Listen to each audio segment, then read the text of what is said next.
तो welcome back to S group. मेरा नाम है आमिर और हाजिर हूँ अकाउंटिंग सीरीज़ की ये नई क्लास लेकर। इससे पहले जो प्रैक्टिस सेट हम लोग सॉल्व कर रहे थे, अब तक हमने 20 एंट्रीज़ को सॉल्व कर लिया है और आज हम उसी के आगे की 10 एंट्रियों को सॉल्व करेंगे, जिसके साथ साथ ये प्रैक्टिस सेट आपका ख़त्म हो जाएगा।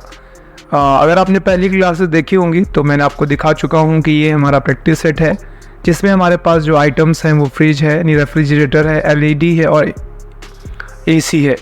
इसके साथ साथ यहाँ पे सारी एंट्रियाँ दी हुई हैं। हमने 20 एंट्रीज़ को पहले से पास कर लिया है और अब हम 20 एंट्रीज़ से आगे की एंट्रियाँ पास करना देखने वाले हैं।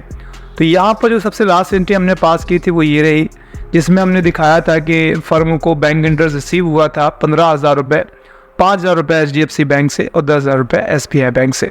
तो इतनी एंट्रियाँ हम ऊपर की पास कर चुके हैं सारी। अगर आपने उन क्लासेस को देखा नहीं है तो जाकर आप देख सकते हैं, लिंक डिस्क्रिप्शन में। आप डिस्क्रिप्शन पे जाकर उस पर क्लिक करके आप पहले की जो प्रीवियस प्रैक्टिस सेट को हमने सॉल्व किया था इसको वो आप देख सकते हैं। इसके अलावा हमने और भी प्रैक्टिस सेट सॉल्व किए हैं टैली के विद प्रॉपर GST।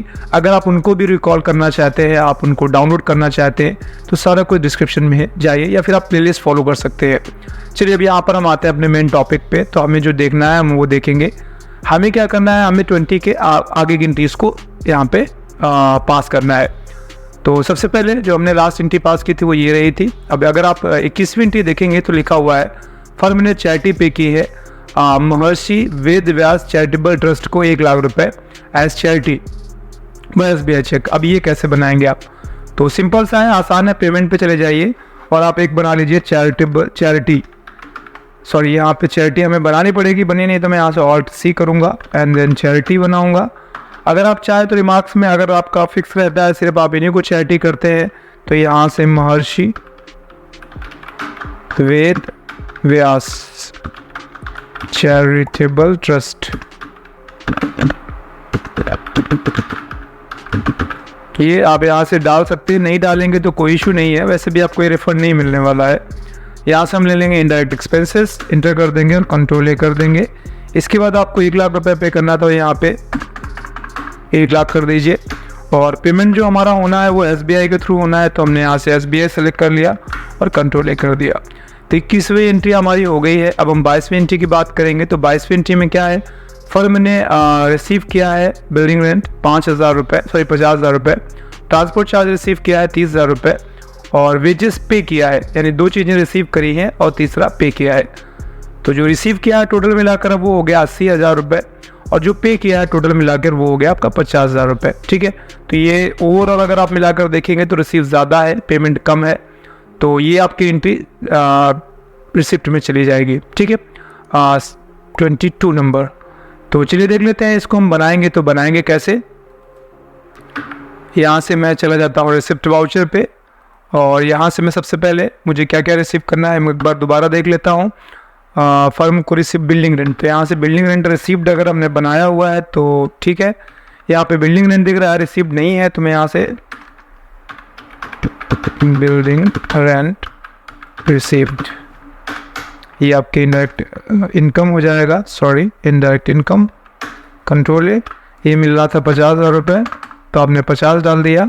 फिर इसके बाद टिक दबा दीजिए और आपके पास शायद ट्रांसपोर्ट चार्ज था, आई गेस। एक बार दोबारा से, हाँ, ट्रांसपोर्ट चार्ज है 30,000 रुपये। तो मैं यहाँ से फिर से करता हूँ और अगर एक बार देख लेता हूँ बना तो नहीं है। मैं फिर से, ट्रांसपोर्ट चार्ज तो बना हुआ है बट रिसीव्ड नहीं बना हुआ है, तो हम रिसीव्ड बना लेंगे। मैं यहाँ से Alt+C करूँगा, ट्रांसपोर्ट चार्ज रिसीव्ड। यहाँ से इंडायरेक्ट इनकम ही रखेंगे, कंट्रोल ए कर देंगे और यहाँ से 30,000 ये हो गया आपका। अभी 30,000 में से हमें कुछ तो पे करना है वेजेस के रूप में, आई गेस वेजेस के रूप में ही पे करना है ना, ये देख लेते हैं। हाँ, वेजेस के रूप में ही 50,000 रुपये पे करने हैं। तो मैं यहाँ से W दबाऊँगा, चेक करूँगा क्या हमारा वेजेस बना हुआ है। नहीं बना हुआ तो मैं Alt+C करके बनाऊँगा। ये बन गया हमारा वेजेस। वेजेस आपका डायरेक्ट एक्सपेंसेस कहलाता है, तो मैं यहाँ से डायरेक्ट एक्सपेंसेस डालूंगा, कंट्रोल ए करके सेव कराऊंगा और यहाँ से मैं 50,000 रुपये फिलअप करूँगा। बाकी का पैसा डाल दीजिए, तो मैं यहाँ से बाकी का कैश रिसीव कर लेता हूँ और ये आपकी बन गई 22वीं एंट्री। अब हम बात करते हैं 23वीं एंट्री की। 23वीं एंट्री क्या कहती है? 23वीं एंट्री में कहा गया है फर्म ने परचेज किया है 10 पीसेस विंडो AC 2 टन और बेचा है इसे ऋषभ को ऑन क्रेडिट। पहले परचेज करना है 2 टन AC और बाद में इसको ऋषभ को बेच देना है उधार। खरीदना कैश परचेज होगा इसका मतलब। तो मैं यहाँ पे परचेज पे जाऊँगा। एक चीज़ हमें देखनी पड़ेगी, चूँकि आप अगर परचेज में पार्टी का नाम नहीं दिया हुआ है तो आई गेस शायद GST कैलकुलेशन में दिक्कत आएगी। लेट मी ट्राई, मैं कोशिश करता हूँ हालांकि, बट GST कैलकुलेशन में दिक्कत आएगी इस प्रैक्टिस सेट में, चूँकि पार्टी का नाम नहीं डाला गया है। अगर मैं कैश परचेज डाल भी देता हूँ तो भी मुझे बाहर सप्लायर का नाम यहाँ पे डालना चाहिए, अदरवाइज़ देखिए। अच्छा ट्राई करके देख लेते हैं, अदरवाइज़ फिर हम AC 2 टन कितनी पीसेस था ज़रा एक बार देख लेते हैं। 2 टन था 10। एक बार एंटर करते हैं इनपुट GST यानी CGST लेके चलते हैं। देखिए कैलकुलेशन में दिक्कत आ रहा है, तो मैं यहाँ से कोई एक XYZ नाम तो डालना ही पड़ेगा आपको किसी लेज़र के नाम से, अदरवाइज़ ये तो दिक्कत आएगी। यहाँ ना डालिए, यहाँ पे कैश कर दीजिए, लेकिन आगे तो आपको डालना पड़ेगा। तो यहाँ से मैं क्रिएट कर लेता हूँ, मान लीजिए XYZ प्राइवेट लिमिटेड, ये मैंने अपने में से डाल दिया है, चूँकि इसके बिना आपका सप्लायर का रजिस्टर्ड होना ज़रूरी है और अदरवाइज सेम स्टेट का भी होना ज़रूरी है। सप्लायर में कैश नहीं लेता, बाकी सब कुछ ठीक है, अब ले लेगा।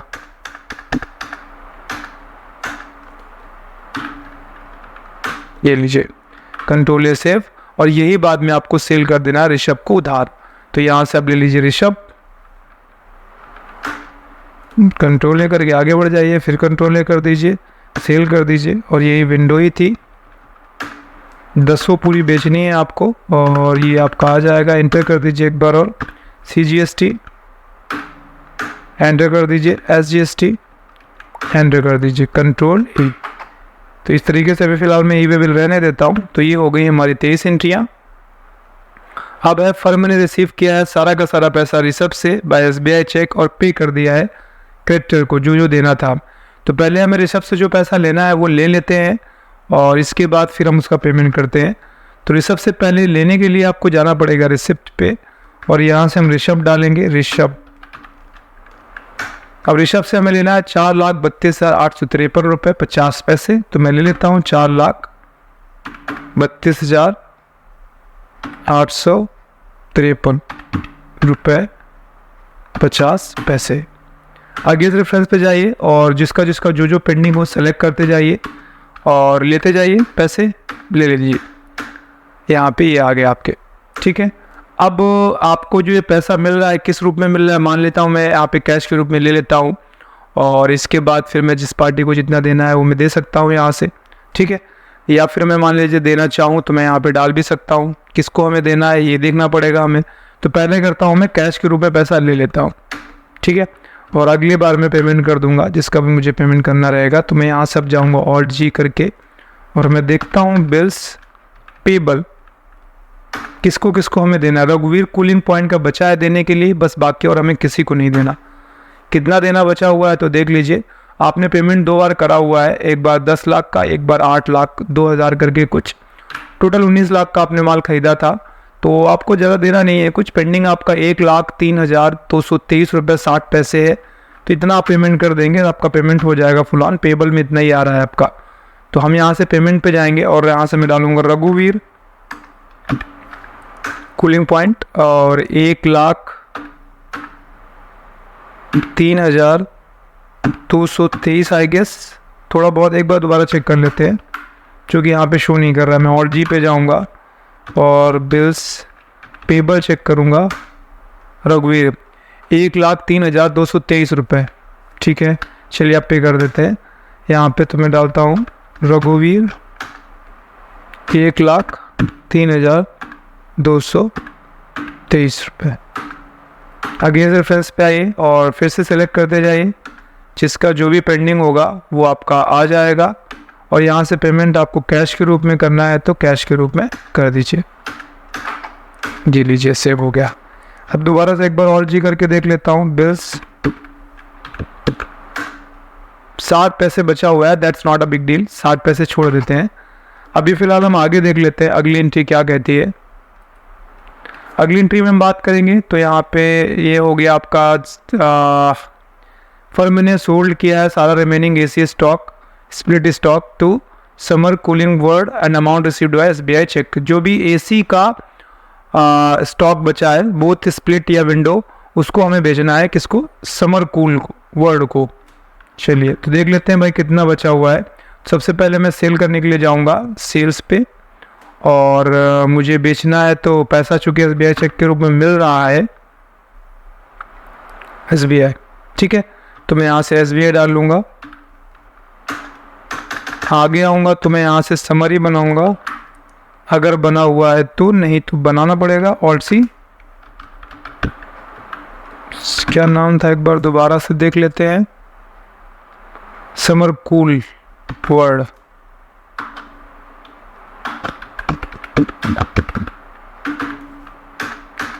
सन्डी डेप्टर होंगे क्योंकि आप इनको माल बेच रहे हो। कंट्रोल ए कर दीजिए, कंट्रोल ए करके आगे बढ़ जाइए, सेल पे जाइए। अब देखते जरा कितना एसी बचा हुआ है। विंडो तो एक ही बचा हुआ है बस, विंडो वाला, तो चलो एक बेच देते हैं वो। अब एसी में स्प्लिट देख लेते हैं अगर कोई बचा हुआ हो तो।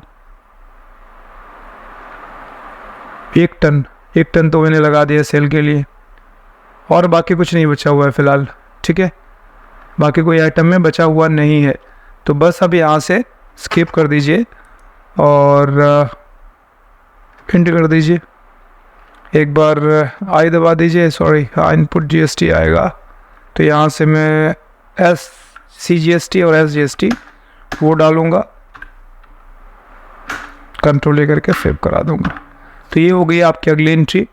इसके बाद हम आगे बढ़ेंगे तो अगली एंट्री हमसे कहती है कि परचेस करना है। आई गेस हम लोग पहुंच गए हैं यहाँ पे, अमाउंट रिसीव्ड बाय एसबीआई, ठीक है।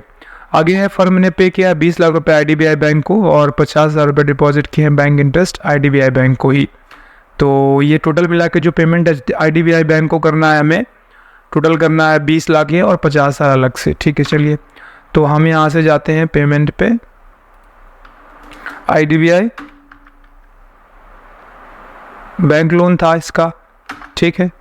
तो इनको हम डालेंगे कितना, आईडीबीआई को मैं कितना पे कर रहा हूँ, 20 लाख। 1 2 3 4 5 एंटर कर देता हूँ। इसके बाद पे से भी दबाता हूँ। बाकी मैं बैंक इंटरेस्ट पे करने वाला हूँ तो मैं ऑल सी करके बैंक इंटरेस्ट पेड यहाँ से बना लेता हूँ मैं इनडायरेक्ट एक्सपेंस, कंट्रोल सेव। और बैंक इंटरेस्ट के रूप में आपको पे करना है टोटल 50,000 रुपये। एक बार दोबारा से चेक करेंगे, 50,000 रुपये ही है ना, हाँ 50,000 रुपये ही है। आईडीबीआई बैंक को ही कैश के रूप में चला जाएगा पैसा, तो ये कैश के रूप में। किस बैंक को दिया वो आप चाहे तो रिमार्क्स में डाल सकते हैं, अदरवाइज बैंक इंटरेस्ट स्पीड ये सीधे बनेगा आपका, डायरेक्टली चला जाएगा। कंट्रोल ए करके सेव करा दीजिए। अगली एंट्री अगर हम देखेंगे तो अगली एंट्री में कहा गया है कि फर्म ने सोल्ड किया है सारा टीवी का स्टॉक पप्पू इलेक्ट्रॉनिक्स को और पैसा कैश के रूप में रिसीव कर लिया है। तो चलिए सेल कर देते हैं। तो यहाँ से मैं सेल पे जाऊँगा और सेल पे जाने के बाद यहाँ से मैं डालूँगा, चूँकि मुझे कैश के रूप में पैसा मिल गया है, कैश आएगा।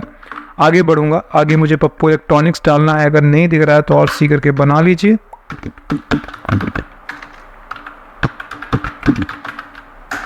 सन्डी क्रेडिटर कंट्रोल, सॉरी डेप्टर आएगा, मैं बेच रहा हूँ sundry debtor, control a sale. और टीवी मुझे देखना है तो मैं टीवी पे देखूँगा कितना क्या बचा हुआ स्टॉक है मेरे पास। आई गेस एलईडी पे तो एक भी स्टॉक नहीं दिख रहा है। एलईडी हाँ एलईडी एक पीस बचा हुआ है ये आपका। चलिए और एक देख लेते हैं, सैमसंग का ही एलईडी 32 इंच तो है भी नहीं एक भी, 15 इंच हमने डाल दिया है पहले से ही, 52 इंच तो ऑलरेडी माइनस में चल रहा है। तो इसका मतलब बस एक ही बचा हुआ है और कुछ है नहीं, तो इंड ऑफ लिस्ट पे आ जाइए, ये बेच दीजिए और यहाँ से CGST लगा लीजिए और यहाँ से SGST लगा लीजिए, ठीक है। ये हमारे सब सेम स्ट्रीट ट्रांजेक्शन चल रहे हैं, कंट्रोल ए कर दीजिए। अगली एंट्री अगर हम देखेंगे तो यहाँ से हमारी एंट्री हो गई है पप्पू इलेक्ट्रॉनिक्स वाली। अगली एंट्री कहती है फर्म ने बेचा है सारा रेफ्रिजरेटर का जो स्टॉक बचा हुआ है और पैसा SBI चेक के रूप में। इस बार बेचा है किसको, सुमित इलेक्ट्रॉनिक्स को। चलिए सुमित इलेक्ट्रॉनिक्स को बेचना है और पैसा SBI चेक के रूप में, SBI चेक आ जाइए और यहाँ से सुमित इलेक्ट्रॉनिक्स एक बार देख लेते हैं, अगर बना हुआ है तो, नहीं बना हुआ है तो बनाएंगे। Alt and C Sumit electronics, संडी डेप्टर ही रहेगा, control and then control enter. अब बात आती है रेफ्रिजरेटर्स की, तो बचा हुआ जो भी हमारे पास स्टॉक है वो बेचना है, इतना ही बचा हुआ है। सैमसंग रेफ्रिजरेटर 200 डाल दिया है तो 90 बचा हुआ है, ये भी एक बचा हुआ है, इसको बेच देते हैं। एक बार एंटर कर दीजिए, CGST हो जाएगा आपका, एंड देन इंटर करिए, SGST हो जाएगा आपका, एंड देन इंटर करिए, कंट्रोल कर दीजिए, एंड दैट्स इट। तो ये भी हो गया आपका। अब हम आगे बात करेंगे जो 1-2 एंट्रियाँ और बची हुई हैं उनकी। एंट्री क्या कहती है अगली, फर्म ने सोल्ड किया और रिमेनिंग रेफ्रिजरेटर ही हो चुका है आपका। Firm paid all remaining balance to the creditor by SBI cheque and paid all the remaining balance to the IDBI bank cash.